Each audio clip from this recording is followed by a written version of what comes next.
ফাতিহা দেওয়ার প্রচলিত নিয়ম যেটা আমাদের মাঝে আছে, এটার সাথে এই হাদিসের 100 মিলেছে নাকি মিলে নাই?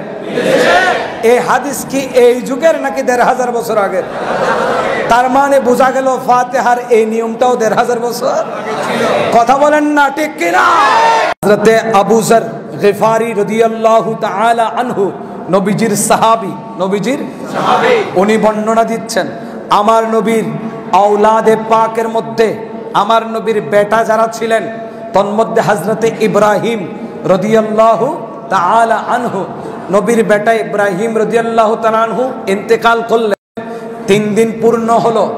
3 দিন পর হযরতে আবু যর গিফারি রাদিয়াল্লাহু তাআলা আনহু আমার নবীর কাছে আসলেন। সুবহানাল্লাহ বলেন। আসার সময় তিনি সাথে করে কিছু হাদিয়া নিয়ে এসেছেন। সুবহানাল্লাহ বলেন। কি কি আনলেন?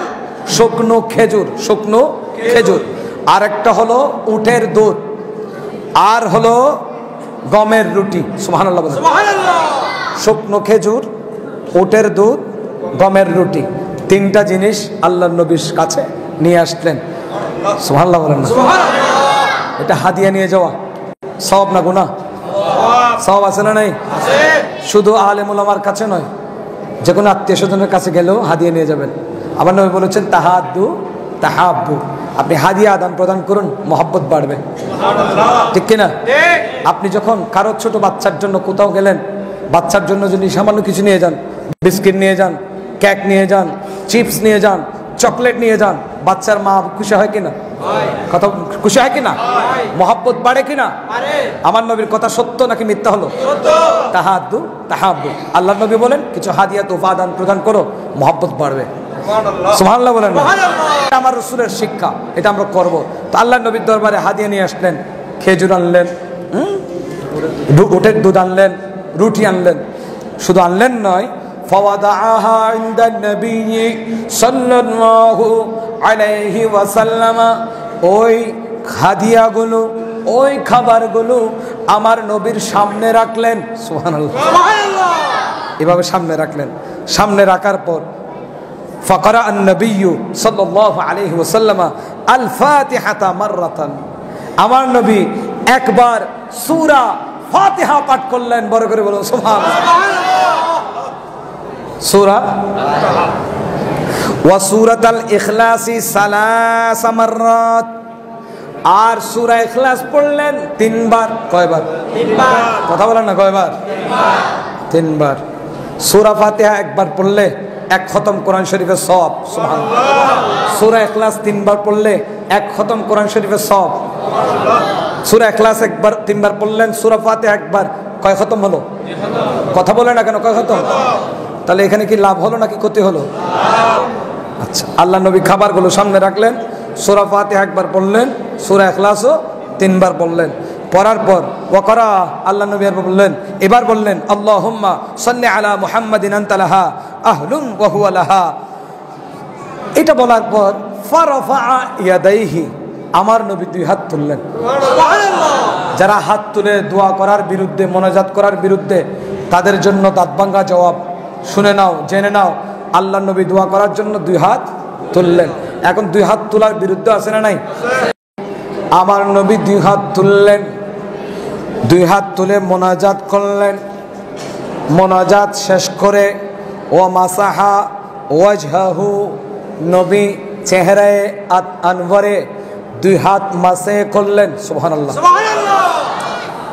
ফাআমারা বিআবি যর, হযরতে আবু যর গিফারি রাদিয়াল্লাহু তাআলা আনহুকে নির্দেশ দিলেন, অর্ডার করলেন, হুকুম দিলেন, আই ইউকসিমাহা, যেন ওই যে খাবার এসেছে তাবাররুকাত, ওই তাবাররুকাত যেন বন্টন করে দেয়। সুবহানাল্লাহ বলেন। ওয়া ক্বালা আন-নবী সাল্লাল্লাহু আলাইহি ওয়াসাল্লাম, এরপর আমার নবী বললেন, সাওয়াবু হাযিহিল আতইমা লিইবনি ইব্রাহিমা, এই যে খাবার দাবার সামনে রেখে ফাতিহা দিলাম, মোনাজাত করলাম, এগুলোর সওয়াব আমার বেটা ইব্রাহিমের জন্য পৌঁছে দাও। বড় করে বলুন সুবহানাল্লাহ। এখন আপনারাই বলুন, এই যে ফাতিহা দেওয়ার প্রচলিত নিয়ম যেটা আমাদের মাঝে আছে, এটার সাথে এই হাদিসের 100% মিলেছে নাকি মিলে নাই? এই হাদিস কি এই যুগের নাকি 1500 বছর আগের? তার মানে বোঝা গেল ফাতিহার এই নিয়মটাও 1500 বছর। কথা বলেন না ঠিক কিনা? যদি এই যুগে এসে কেউ বলে সামনে খাবার রেখে ফাতিহা দেয়া, বিরিয়ানিকে সামনে রেখে ফাতিহা দেয়া, গরুর গোশত সামনে রেখে ফাতিহা দেয়া, এগুলো ফাতিহা নয়, এগুলো ভাত পূজা, গোশত পূজা, বিরিয়ানি পূজা করা, আমরা কি সে কথা মানতে পারি? যদি 1500 বছর পরে এসে কেউ ফতোয়া দেয় প্রচলিত এই নিয়মে যে ফাতিহা দেয়া হয় এটা হারাম, এটা বিদআতে সাইয়্যিয়া, এটা জায়েজ নাই, তার মানে তার এই কথা আল্লাহ তাআলার শানের খেলাফ হয়ে গেল। কারণ হালাল করার ক্ষমতা আল্লাহর, হারাম করার ক্ষমতা আল্লাহর।